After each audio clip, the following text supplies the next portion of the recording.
Yes, bana, this is Given Keys bana. Katika pita zangu hapa bwana, nimebahatika kumkuta jamaa huyu hapa, naona mambo ya usafi na nini.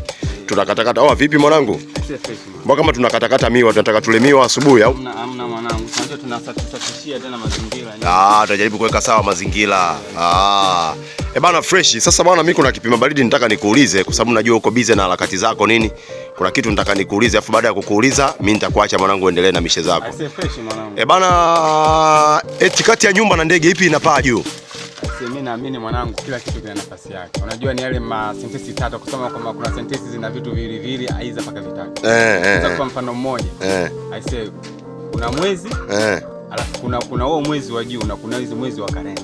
Kuna vitu vingine kwa mfano kuna kanga, ndege na kuna kanga na kujifunga. Au si? Kwa kuna vitu ambavyo kila kitu kinakuwa kina maana yake.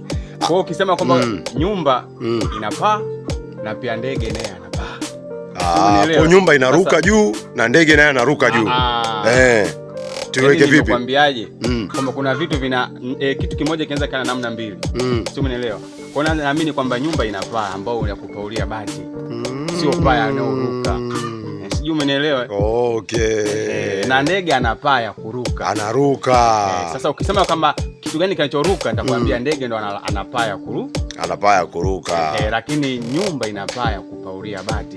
Kumbe uhakika bwana. Hapo umetisha. Bwana, kipima baridi cha pili hiki hapa. Nataka nikuulize kipima baridi cha pili ambacho kiko simple tu.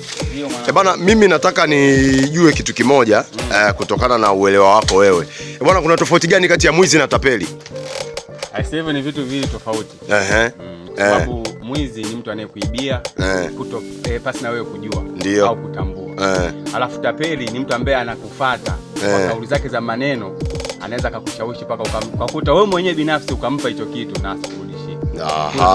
Tapeli ni mtu ambaye unaweza kumwazima kitu akakutapeli kwa maneno mazuri ya kuragai, alafu asikupatie. Lakini mwisho wa siku wote ni wakosaji au tapeli fresh tu, kwa sababu tapeli hakuna kitu kizuri kumtapeli mtu.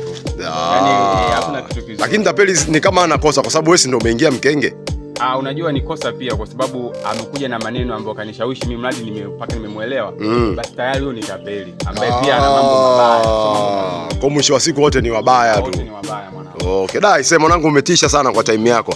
Bana, unaona ndo unaendelea na usafi nini hapo, unamalizia unaweka mazingira safi. Inaonekana ukuepo mtaa muda mrefu, mazingira naona mazingira kidogo. Na ukipita siku 2-3 utakuta panang'aa. Utakuta hapa mwanangu. Ukitaka ukirudi utakuja kunifanyia interview nini. Basi kumbe uhakika. Nimesikia kwamba una tukio ndio maana unafanya usafi. Sasa sio kweli, sio nani? Tukio langu kesho mwanangu. Uhakika Kwa kesho mwanangu tunaufinya. Uhakika.